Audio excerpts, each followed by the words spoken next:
em instalação, ampliação, monitoramento e manutenção, proporcionando eficiência energética e economia financeira aos clientes. Personalizamos cada projeto para atender às necessidades específicas, seja para residências a grandes empresas. Nossa dedicação à qualidade e ao atendimento encaminha os clientes na melhor solução para atingir a almejada estabilidade financeira, onde nos tornamos uma referência no mercado.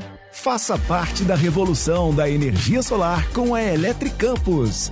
Entre em contato hoje mesmo para transformar sua casa ou empresa em um ambiente mais sustentável e econômico. 22 30 33 22 13. 7h58 em Campos, de volta com o Folha no Ar ao vivo aqui pela Folha FM, ao vivo também em 98,3, né? Emissora do Grupo Folha da Manhã de Comunicação, também no Face, YouTube, Instagram. Você acompanha este programa daqui a pouco em podcast, tem reprise logo mais pela Plena TV, enfim, em todos os aplicativos e pela Alexa também. É só dar o comando Alexa ouvir Folha FM. 7h58, Campos já tem agora 29 graus, previsão para hoje de 35 graus. Tem um ruídozinho que deve ser algum retorno de áudio aí, mas a gente volta agora para ver se fica tudo ok. Bom, programa de hoje no oferecimento de Proteus, Unimed Campos, Laboratório Plínio Bacelar, Vacina Plínio Bacelar e Radmed Diagnósticos por Imagem. Conversando com o Aloysio Abreu Barbosa, hoje na bancada com a gente, estamos conversando com o professor Alberto Ágio, historiador, professor, escritor, professor da Unesp, da Universidade Estadual Paulista e especialista em História Política da América Latina. Aloysio, peço você para fazer a gentileza de abrir esse segundo bloco aí com o professor. Vocês estão ouvindo um eco no retorno? Um eco no meu aqui. Eu vou pedir ao professor para fechar o microfone dele, por gentileza. Só enquanto a gente... Isso. Obrigado, professor. Acho que aí assim resolve enquanto a gente fala. Professor, fazer um resumo rápido, né? Eu trabalho muito em cima de pesquisa. Dezembro de 2024 até junho de 2025, governo Lula, sem movimento brusco, tudo gradativo, né? Vinha perdendo em todas as pesquisas, todos os institutos mais sérios, que mais acertaram em 2022, vinha perdendo, sempre leva margem de erro, né? Sempre oscilando. Aprovação de governo e intenção de voto. Vinha paulatinamente, mas se você olha na curva da série histórica, era constante, né? Pouco a pouco, mas perdendo. Vem 9 de julho a carta do Trump, ameaçando taxar o Brasil se ele, Lula, não fizesse uma intervenção no Supremo por conta do julgamento de Bolsonaro. E todos os fatos que vieram depois. O Bolsonaro, em setembro, ele é condenado, né? Está agora para definir onde vai cumprir a pena, pode até ser que seja na Papuda. A manifestação pró-anistia do dia 7, que botou a bandeira dos Estados Unidos na Paulista. Quer dizer, entregou o pavilhão nacional que tinha recebido da esquerda de presente em 2018, entregou de volta, né, em 7 de setembro desse ano. As manifestações contra a anistia e também contra a PEC da blindagem, né, chamado de PEC da bandidagem, a esquerda vai bem nisso. No final de setembro, o Trump elogiando Lula na ONU, e aí falando da tal química, enfim, e as coisas estão evoluindo, talvez não tanto quanto a esquerda queria, mas, enfim, então tem evoluído, os diálogos têm sido abertos, né, tem acontecido entre os chancelleres de um e outro país, e Lula vinha recuperando, de julho até outubro, popularidade, tanto em aprovação de governo quanto em intenção de voto. Chega ao final de outubro, na Coeste, favorito em 9 cenários do segundo turno. Vem a operação do dia 28, né, 121 mortos. E, a despeito de qualquer juízo moral que a gente possa fazer sobre uma operação desses 121 mortos, entre 4 policiais, as pesquisas iniciais, não de consequência eleitoral, mas sobre a operação, todas elas foram 4 pesquisas, Atlas Intel, Quest, Paraná e Datafolha apontaram um amplo apoio popular à operação. Esse apoio na Atlasintel, que chama mais atenção, que no lugar de fala do morador da favela, esse apoio chega a 87%. Quase 9 em cada 10 brasileiros que moram nas favelas, né? Lula, no dia 4, chama a operação de matança desastrosa. As pesquisas seguintes, né, já em cima dessa declaração de Lula, mostram que ele perde a aprovação de governo, ele perde a intenção de voto, e todos os candidatos de oposição, mesmo Ciro, que não pode ser chamado de direita e nem é declaradamente presidenciável, ganham intenção de voto, né? Como é que o senhor viu esses movimentos? Como é que o senhor vê a questão da segurança pública? A gente falou agora há pouco dela no Chile, na eleição brasileira do ano que vem.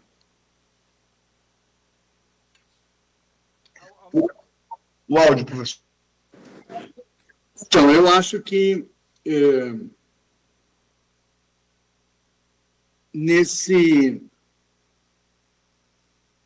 nessa conjuntura, tudo aquilo que você descreveu, nós acompanhamos efetivamente. Ou seja, o Lula, no início de 25, era um político em declínio, e o Trump, no seu movimento, recoloca o Lula num outro patamar. O Lula e o PT assimilaram muito bem essa questão de combater a política do Trump através de uma retomada do que nós chamamos da questão nacional. O problema não era mais a questão democrática no Brasil, mas sim a questão nacional. E a questão nacional passa a ocupar o lugar da questão democrática.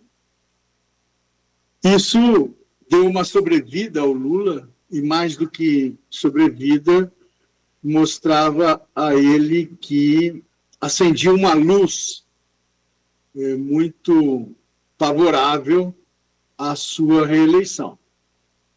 Logo depois vem essa operação que desmonta essa configuração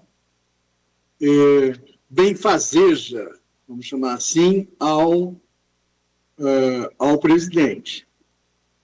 Bom, o que se pode avaliar? Há questões que são questões mais imediatas e questões mais profundas, né? Em termos mais imediatos, a grande dificuldade dos governos democráticos, não só de esquerda, não só do PT, de lidarem com a questão da criminalidade. Há um vazio aí, uma incapacidade política de levar avante um projeto de um novo Brasil. Não mais a acomodação que se teve lá no início dos anos 90, depois da promulgação da Constituição, né? Essa questão da criminalidade existia, nós sabemos disso, a questão da violência policial existia, os esquadrões da morte, tudo isso o Brasil já conhecia. A questão toda era como fazer com que o país pudesse organizar uma nova política de defesa da cidadania diante da criminalidade em novos tempos. Então, a única pessoa que conseguiu fazer uma proposta nesse nível, que não foi encampada por nenhum dos governos e nem no parlamento, foi o Raul Jungmann, né? O Raul Jungmann foi capaz de pensar, pelo menos, as bases de um sistema nacional de segurança pública que pudesse comportar mudanças na relação federativa entre os instrumentos de ação policial a cargo do governo federal e os outros nos estados e municípios, mas principalmente nos estados. Há uma questão aí, uma questão de confiança, de confiabilidade nas instituições e no lugar das lideranças públicas democraticamente eleitas, desde a presidência da República e toda a estrutura que lhe compete, e os governadores, que são responsáveis, diretos pela segurança pública, pela repressão, pelo controle. Bom, há uma fratura, portanto. Essa fratura não está recomposta. E nós também não conseguimos, no processo de 40 anos de construção democrática, nós não conseguimos articular um consenso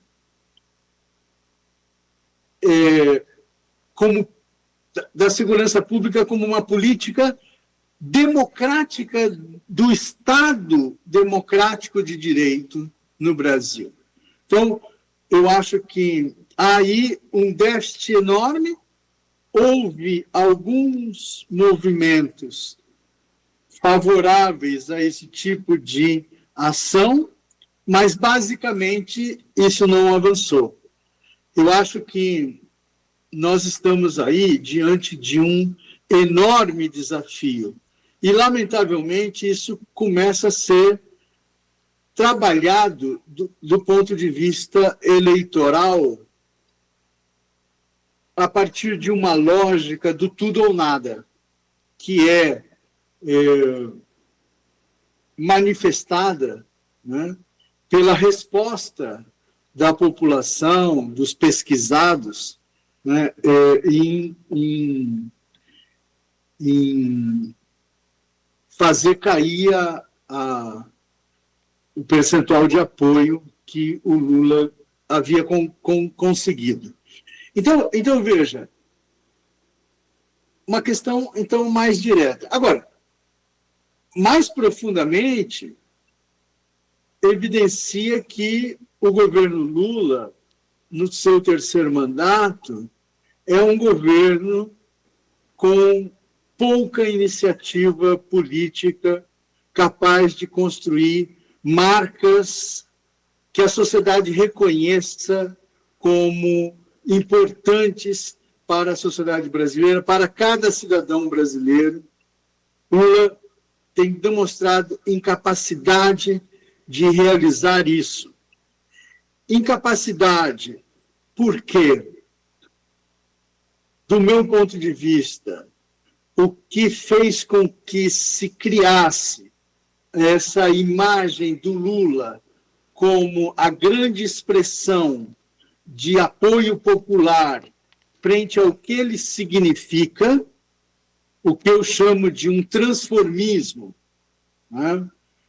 Um transformismo baseado em determinados fatores que constituem esse transformismo. A ideia de que o PT é diferente de todos e rechaça todos. A ideia de que PT e Lula são os representantes do abraço popular, do afeto, do acolhimento, dos mais pobres, dos trabalhadores, dos oprimidos. E uma lógica purista de encaminhamento de vitórias eleitorais a qualquer custo, que não assumiu nenhum caráter contraditório com essas duas dimensões anteriores, a do afeto e a do rechaço. Eu acho que esse esquema que fez o PT grande, o maior partido de massas do Brasil e da América Latina, esse processo está se esgotando. E com o esgotamento desse processo, começa a aparecer vazios de proposta, vazios de orientação. Um terreno muito propício a que avancem forças como a extrema-direita de um personagem como Bolsonaro, que não significou absolutamente nada de relevante do ponto de vista da política brasileira, a não ser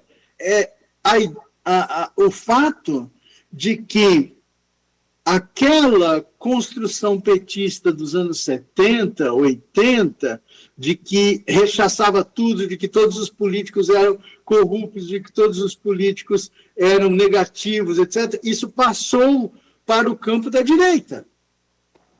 E isso faz com que, do meu ponto de vista, o PT fique sem armas e a direita possa avançar, que eu acho que como avançou com a eleição do Bolsonaro, com o governo Bolsonaro, e que, obviamente, por atrapalhadas, por uma visão absolutamente também contraditória, absurda, que o Bolsonaro levou à frente, ele perdeu a eleição para o Lula em 22. Foi um desastre para ele mesmo, essa tentativa de golpe, essa guerra de movimento que fazia o Bolsonaro. Então, do meu ponto de vista, esse esgotamento do ciclo petista abre espaço para coisas muito complicadas, monstruosas, que são muito perigosas para a democracia brasileira.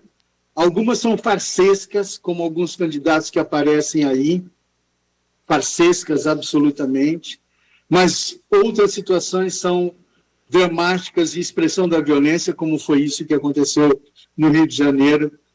E essa perspectiva que é absolutamente inconstitucional, porque coloca a nossa Constituição, os nossos direitos, desde os direitos civis, os mais básicos, em suspensão, e colocar os direitos civis mais básicos em suspensão com a declaração de que os grupos são terroristas, isso vai se desdobrar em ações muito complicadas para o resto da sociedade, para o resto do país. Então, eu vejo isso como um grande problema. Acho como a nossa sociedade, o nosso país é muito irônico, né? Talvez aquilo que nos salve do tipo de polarização antagônica e dramática que nós podemos viver é essa figura que muitos odeiam, etc., que é o Centrão.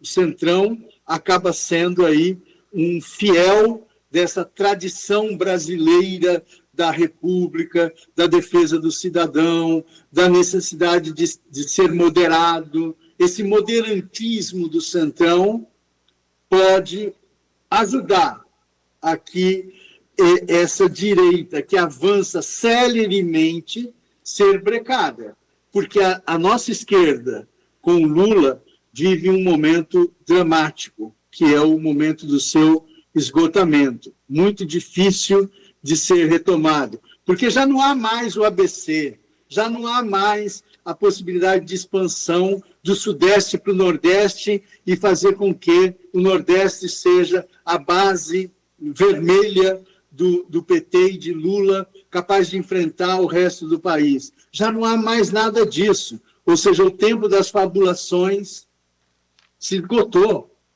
Né? Então, é claro que claro que a nossa esquerda, fundada no PT, entra num processo de esgotamento. E especialmente também porque o Lula vai fazer já fez 81 anos, não é isso? Então, há uma questão geracional aí. E não há lideranças capazes de substituí-lo, porque não há mesmo, porque eles se fundamentaram nessas três perspectivas: rechaço, afeto e escolha racional. O PT não se fundamenta em nenhum elemento clássico das ideologias de esquerda. Não é social-democrata, não é socialista, não é nada. Né? É PT, petismo e lulismo. Esse petismo e lulismo tem significado. E esse significado agora vai se esgotando e entra em declínio. Por isso que nós hoje, para a eleição de 26, estamos em maus lençóis. Não é? Veja que o PT, o Lula só volta a crescer por um fator externo, né, absolutamente fora das circunstâncias nacionais e fora, inclusive, da dimensão que o próprio PT articulou durante os últimos tempos, que é essa lógica do BRICS, etc., que é uma nova perspectiva de inserção mundial. E essa inserção mundial ainda não está clara e não se configura como um alicerce sólido para uma retomada, uma refundação da esquerda petista. Veja que a estratégia internacional do BRICS nos coloca claramente ao lado de China, de Rússia, de Irã e assim por diante. Então, isso é contraditório com a situação interna. Abre espaço para um fustigamento, um combate que a direita é capaz de fazer, e não só a direita. Então, eu acho, Aloysio, que o cenário começa a ser reformulado da polarização Lula-Bolsonaro, esquerda e uma determinada direita. Eu acho que tudo isso agora começa a decantar de uma nova forma, de uma nova maneira. Superando isso, eu acho que a gente vai ser preciso refazer a nossa análise do cenário. Embora, né, eu fiquei sabendo, vi a manifestação de Brasília, né, à noite, defendendo o Bolsonaro para que ele não seja preso, quer dizer, mostra que tem uma força enorme ainda a figura do Bolsonaro e ele como liderança dessa nova direita, impondo, né, aos segmentos de direita orientações que nem todos estão favoráveis. Então, pode acontecer uma coisa similar ao Chile, que essa direita se fragmente. E se essa direita se fragmentar, é bom para o Lula, porque a esquerda não tem alternativa. Né? O Partido Socialista do João Campos, que é a maior liderança, ele não pode ser candidato a presidente, pela idade dele. Então, e também não há outro. Como você mencionou, o Ciro Gomes nem se apresenta e nem pode se apresentar ainda como candidato, como ninguém pode, só o Lula falando, digamos assim, em abstrato, já que ele é o presidente da República. Agora, é uma questão a ficar muito atento para ver como esse cenário vai se modificar. Professor, a questão na verdade, você deu uma resposta tão profunda e interessante que vai de encontro a várias perguntas que a gente criou aqui, que é a questão do centrão, essa divisão.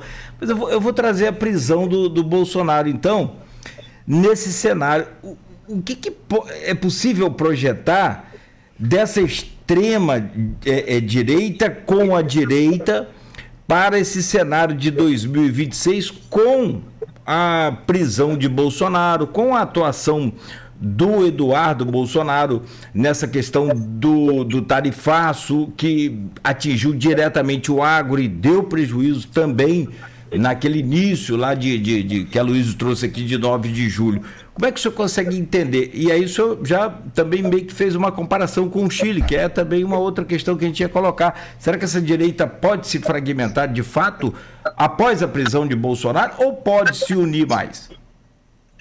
Então, tudo pode acontecer. Né?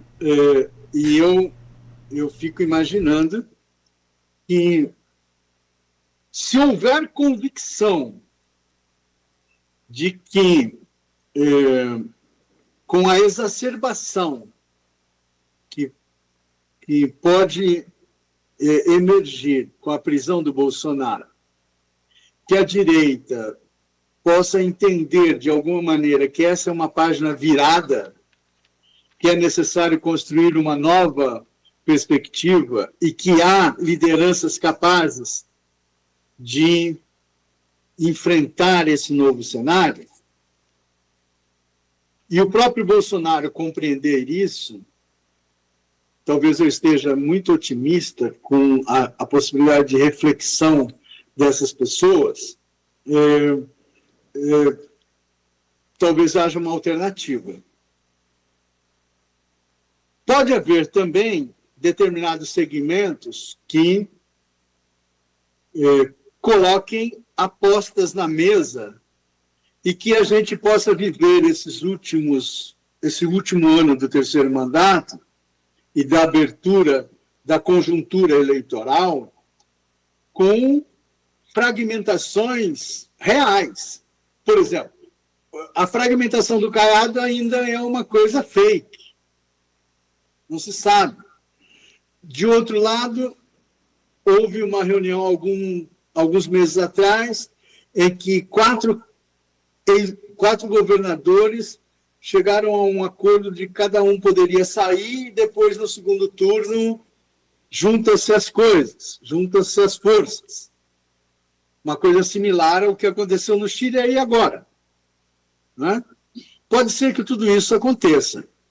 Agora, o cálculo é perigoso porque Lula não é Janete Rara. Lula não é Boric. Lula é uma figura com uma popularidade, uma capacidade de mobilização muito alta, né? O que não aconteceu no Chile, como nós vimos. Então, nessas apostas, pode-se produzir um cenário de que não, sem divisão, senão nós seremos derrotados claramente pelo Lula. Se não tiver divisão, unidade, onde é que estariam esses elementos de unidade? Com que figura, com que liderança? Que não seja Bolsonaro, porque está impedido. Com Flávio Bolsonaro? Essa é uma questão. Com Tarcísio? Não é? As especulações rondam aí todos os jornais, né, Luiz? Todos os jornais que nós lemos todos os dias, né? Então, por exemplo, já saiu uma notícia que o PT pilota muito Tarcísio para saber se o Tarcísio sai para presidente como expressão dessa força, inclusive do bolsonarismo, né?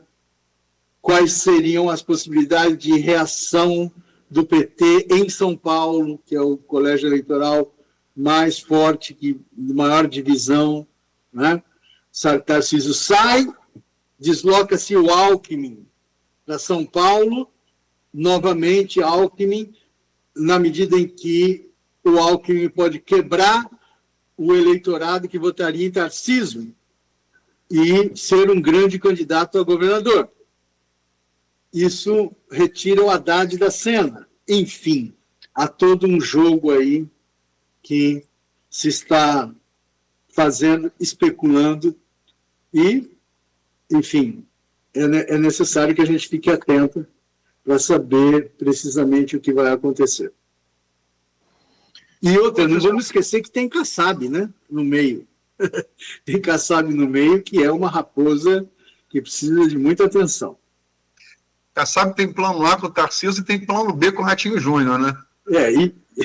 Isso que nós sabemos, pode ter até um outro plano, pode ter Lula no meio. O governador também é colocado como presidenciável, Eduardo Leite também é do PSD, né? Isso. Enfim, mas, professor, estamos no 8h26, a gente tem que liberar o senhor mais cedo por conta do compromisso, o senhor já tinha comunicado a gente aqui na produção. Vou fechar com no começo para tentar fazer um apanhado latino-americano. Às vezes é bom ver a impressão que os outros têm de nós, né? A pessoa de fora, às vezes, ela uma visão mais ampla, às vezes, né?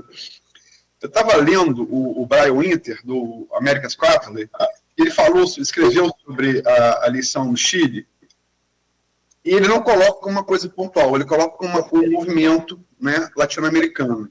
E ele fala, como o senhor, ele acha que a eleição do Caixa está praticamente definida, pela toma aí dos candidatos de direita com a Jara de esquerda, né? O Boric está mal avaliado, não chega a 30% chega mais ou menos 30% de avaliação, e a Jara não conseguiu fazer nem isso na votação. Mas ele não acredita que seja passageiro. E um dos principais motivos que ele elenca, né, é o crime organizado, né, que é uma preocupação de diversos países da América Latina. Por certo, embora o Chile tenha uma criminalidade menor do que a nossa, está em torno aí, que se chama governança criminal, está em torno de 5%, não é alta, mas para quem tinha 0% ou 0,1%, 5% passa a ser muito. Exato. No Brasil está em 26%. São 50 a 60 milhões de brasileiros que, nesse exato momento, vivem sob a lei do cão, do tráfico ou da milícia. Não é pouca coisa. Não é pouca coisa. O senhor acha que isso... analistas de esquerda apontam que a coisa, por conta da mega operação, é uma coisa pontual e que nessa velocidade de informação, o que é importante hoje, amanhã banaliza, pode subir. O senhor acredita que a segurança pública vai ser eixo da eleição do ano que vem? Sim, eu acredito que sim. Se nós permanecermos sem nenhum acordo agora no Congresso, no sentido de aprovar com acordo, não com a lei, com o texto original do Derrite lá na Câmara, né? Quer dizer, essa coisa que é meio estranha, né? De que vai lá com um projeto, muda 4 vezes, ao invés de, retira isso, retira esse, agora é esse novo. Enfim, é uma coisa muito estranha. É uma coisa de desconfiança do parlamento, de desconfiança na capacidade de liderança. É muito ruim do ponto de vista político-institucional, né? Quando nós sabemos que, né, a proposta lá do Sistema Único de Segurança é que tem que fazer tem que dar lastro a esse tipo de proposta que o Derrite leva. Eu acho que é absurdo estabelecer todo e qualquer grupo aí do narcotráfico como organização terrorista. Acho que isso não favorece um equacionamento, uma resolução efetiva da questão da segurança dos cidadãos, né? Ultrapassando esse cenário dramático que você mencionou, né? Então, eu tenho a impressão que é inevitável que o tema da segurança pública esteja presente na próxima eleição. Acho que o Lula se posicionou de uma maneira, vou dizer, muito direta e, digamos assim, despreocupada, colocando uma visão com a qual eu concordo, né? Acho que houve mortes excessivas na operação, mas não é por isso que ela não precisava ser feita. Essa é uma questão a ser discutida, né? E até o grau de violência que se estabeleceu, nós sabemos muito bem como é esse tipo de coisa aí no Rio de Janeiro. Agora, de qualquer maneira, isso teve uma repercussão política muito negativa para o Lula. Não é à toa que ele parou de falar disso. E do ponto de vista do Congresso, as lideranças do PT deixaram de vocalizar uma posição muito extremada, muito afirmativa, para entrar em um campo mais de negociação. Ok, é preciso saber como é que essa negociação vai ser feita e ceder muito aí, porque o Lula perdeu pontos do ponto de vista eleitoral, não é uma boa coisa para a sociedade brasileira. Não é uma boa coisa. Algum outro tipo de concepção, de orientação a que se estabelecer. Então, tudo depende, Aloysio, eu acho que desse momento. Como é que vai ser isso ali no Congresso, com essa lei que o Derrite levou, que é o problema de como enquadrar as facções criminosas que existem na sociedade brasileira. A lei tinha um pressuposto, esse pressuposto está sendo revisto. Essa proposta está sendo revista. Vamos ver como é que isso se coloca para que o presidente volte a se manifestar e tudo pode acontecer, porque nós não devemos desconsiderar a capacidade do Lula, que é um homem especialista no zigue-zague da política brasileira. Perfeito. Professor, posso desculpa. só completar a sua frase? Você falou 2 vezes, tudo pode acontecer. Marco Maciel dizia, tudo pode acontecer, inclusive nada. Inclusive nada. Eu lembro disso. Marco Maciel era um bom político da direita, posso dizer assim, um político. Sim. Né, equilibrado. Um liberal conservador da tradição republicana brasileira. Legal. Bons tempos. Ô, professor, cara, infelizmente nosso tempo voou. Conversa boa, o senhor tem aí seus compromissos, suas agendas, que aliás, né, terminou tarde, conforme o senhor falava, para estar aqui cedo com a gente. Muito obrigado pela sua boa vontade, né, obrigado pela, mais uma vez, a gentileza de estar aqui. Bom dia para o senhor, sucesso e até breve, se Deus quiser. Bom dia, um abraço a todos, nos vemos. Se Deus quiser. Deixa eu trazer o Aloysio para fechar com o senhor aqui, são 8h34. Aloysio, boa também essa. Passei o tempo todo anotando aqui as coisas aqui, muito bom. As falas todas muito pertinentes do professor. Fique à vontade.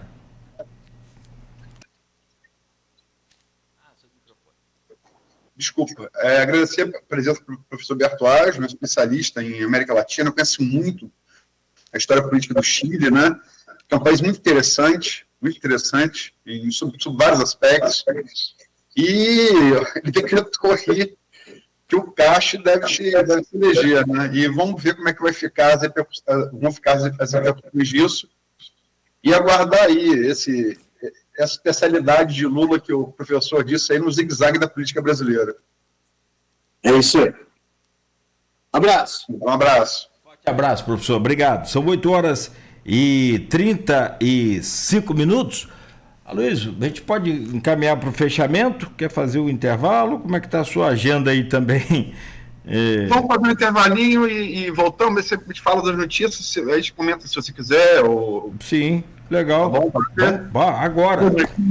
Vamos lá então, são 8h35. Pausa rápida aqui no Folha no Ar, como a gente prometeu, na inversão da dinâmica. Parei, antes de intervalo. Beto, tá ouvindo aí? Dá o delay. Fala, Luiz. Beto, como é que tá a tabela do brasileiro mesmo, Beto? Como é a tabela do brasileiro? Segue o líder, pô. Pô, vai começar. Ô, meu pai do céu. E eu olho lá, eu tô vendo aquele cara que comenta lá, como é que é? O Ninja. Rapaz, que espetáculo. E que é fluminense. E que é tricolor, Os caras têm pacto. Como é que pode? O time tá perdendo de 1-0. Mas teve 2 o Sport com 11 já não estava bem, com -2 para pegar o Flamengo, cara. O Flamengo jogou mal no primeiro tempo, tá? Sistema defensivo cometendo erro que não é comum em time de Felipe Luiz. Pois é, aquele gol mesmo do Vitória é estranho, né? Tomar aquele gol. A zaga titular do Flamengo é muito boa, mas não tem reserva à altura. É um problema. Reta final, Agora, e aí é aquela coisa, né? Não adianta, como você mesmo fala aqui, tem que ter fortuna, tem que ter sorte. Vamos falar sobre isso. A gente volta rapidinho. São 8h37. Palmeiras fincou o pé, né? Ficou a cara na jaca lá pro Santos. Perdeu de 1-0 e também se complicou.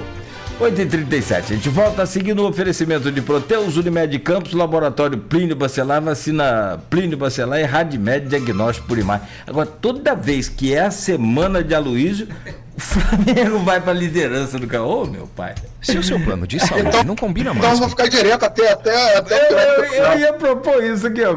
Repara pra você ver, Otávio. Semana de Aloysio. O Flamengo vai para a liderança do Brasileiro.